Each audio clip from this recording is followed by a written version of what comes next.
I'd like to derive the elusive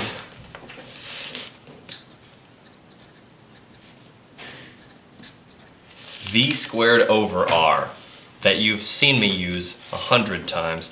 And you deserve, I think, a derivation of why that happens. Here's something moving in a circle. Here's the center of the circle. Well, not really, because I'm not very good at drawing lines, but let's say that here's our circle, and there's the center of the circle, and here's the position of the thing at one time, and here's the position of the thing at another time, and I'm going to go symmetric around the middle right here, symmetric around the y direction. And so we're expecting at this instant right here that the acceleration should be directly towards the center, because that's why we call it centripetal. This is our distance r, and that's our distance r also, but I'm going to have this object going this direction, and so that's its velocity right there.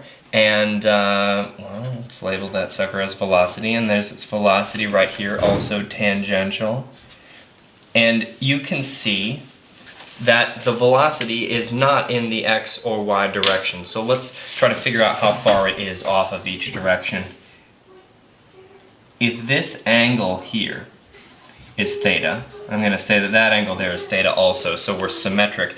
That means that this angle right here is also theta, and that angle right there is also theta. So let's establish the initial and final velocities. Here's the initial velocity, and there's the final velocity.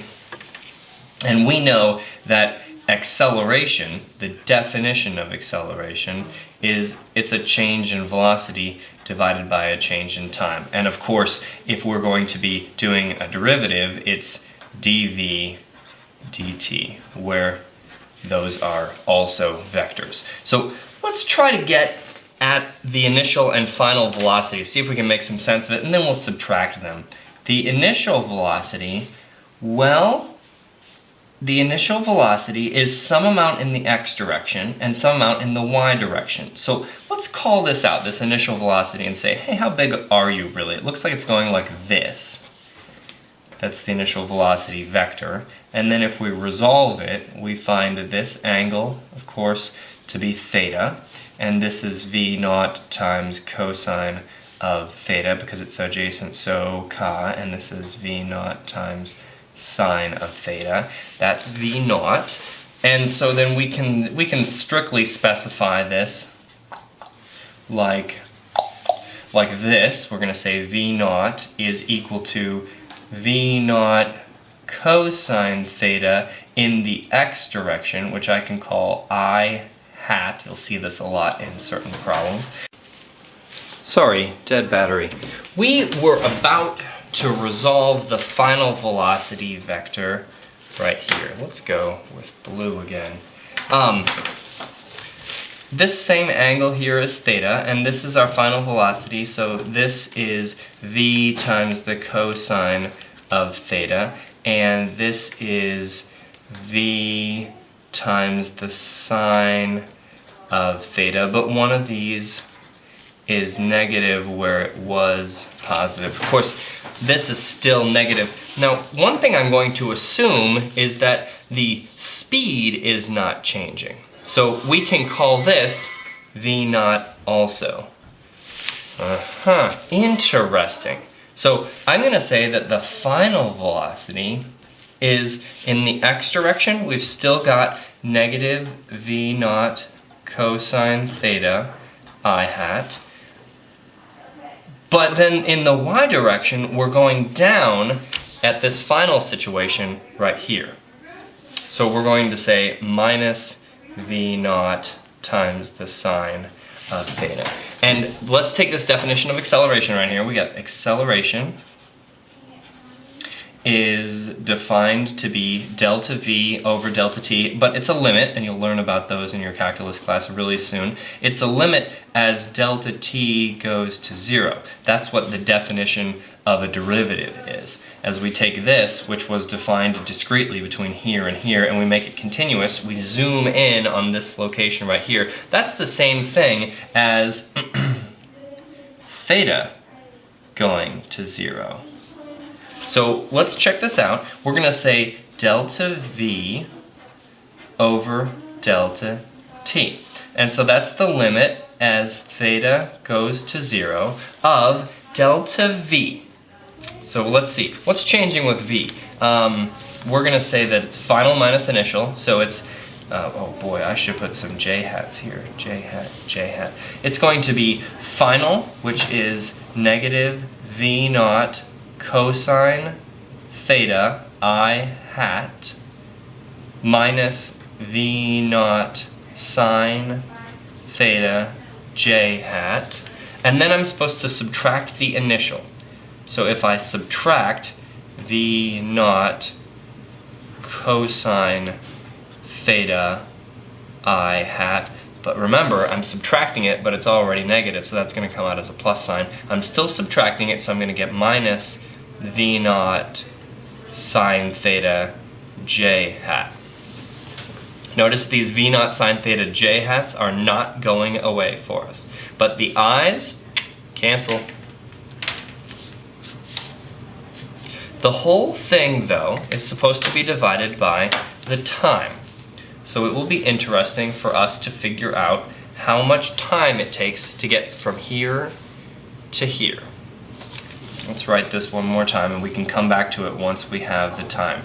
Limit as theta goes to 0 of negative V naught. Oh, look, these are the same thing. So it's negative 2 times V naught sine theta in the J hat direction divided by delta T.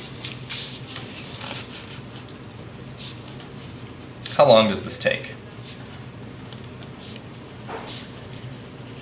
How long does it take to go from there to there? So to find the time, we know that delta T is the distance divided by the velocity, and the distance that it's gone between here and here is an arc length. And we haven't talked about this formally in AP yet, but we're going to say that that distance is, well, it's the radius times the angle. It's the radius times the angle. That is the arc length. If the angle is specified in radians, that's the distance. So the angle here to go from here to here is going to be actually, this angle will be 2 times theta. So it's 2 times theta times r, and then we divide it by the speed, but our speed is v naught because this sucker is not speeding up nor is it slowing down. This is uniform circular motion. I'm going to plug this in to that equation right there for acceleration. Take it, plug it in right here, and we're going to continue to discuss acceleration. We're going to say the acceleration in this case is the limit as theta goes to 0 of negative 2 v naught sine theta j hat divided by, well, let's see, I'm going to multiply by the reciprocal instead. The reciprocal of this sucker has 2 times theta times r, and we're going to get a v naught up top. V naught. So let's clean this up a little bit. It is the limit as theta goes to 0 of, let's see, 2's lose. And we're going, ooh, something very pretty is coming out. Negative v naught squared over r times sine of theta divided by theta. The only thing that depends on theta is the only thing that we have to address with this limit right here. So I can move this stuff right here outside of the limit. Just like moving outside of differentiation, moving outside of integration, as you guys will see and have seen through my lectures on calculus. So we're going to have negative v naught squared over r. Oh, remember there was a j hat? We can't get rid of that direction. We're going to have to keep that direction there. And that j hat doesn't change with angle either. It's a unit vector, and it's always pointing in the up direction. It's always pointing like that. There's our j hat. So we're taking this and we're going to also have a limit. We've got the limit as theta goes to 0 of sine of theta divided by theta. Now, we're going to have to get out the definition of the sine of theta. So for that, we'll need the Taylor series. But sine of theta is defined to be theta minus theta to the third over 3 factorial plus theta to the fifth over 5 factorial minus theta to the seventh over 7 factorial plus theta to the ninth over 9 factorial. You get the plan here? We're going to subtract the next term. And then we put a bunch of dots to represent that this will go on forever, this definition. But as theta becomes smaller and smaller, sine of theta becomes closer and closer to theta itself. So the limit of theta going to 0 of sine theta is theta itself. Let's take this over here.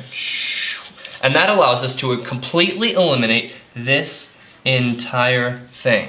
So we know that the limit of theta going to 0 of sine of theta divided by theta is in fact equal to 1. This gives us finally that the acceleration in the centripetal direction, check this out, the centripetal acceleration is, well, let's just leave it at, let's just say the acceleration of this thing going around in a circle is negative v naught squared over r times j hat. Now the minus sign is weird. I'm not sure I'm comfortable with the minus sign. Are you? Check this minus sign out. The minus sign says that it's not in the j hat direction, which would be up. It's saying the acceleration at this instant right here in the middle is directly downward. So that gives us that the acceleration, first of all, is inward or centripetal.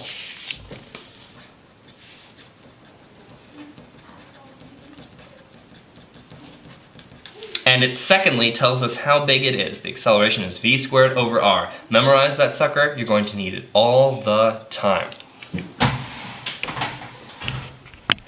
And here's the position of the thing at another time. And I'm going to go symmetric around the middle right here. Symmetric around the y direction. And so we're expecting at this instant right here that the acceleration should be directly towards the center because that's why we call it centripetal.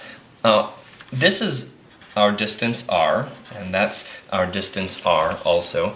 But I'm going to have this object going, and you deserve, I think, a derivation of why that happens. Here's something moving in a circle. Here's the center of the circle. Well, not really, because I'm not very good at drawing lines, but let's say that here's our circle, and there's the center of the circle, and here's the position of the thing at one time, this direction,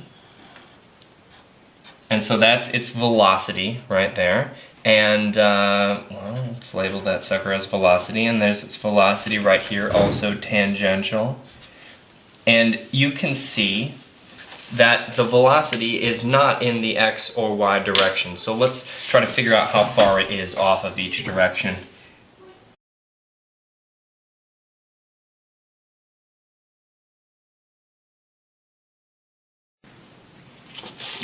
I'd like to derive the elusive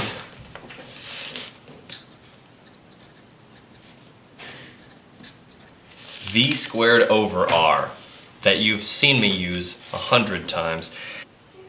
If this angle here is theta, I'm going to say that that angle there is theta also, so we're symmetric.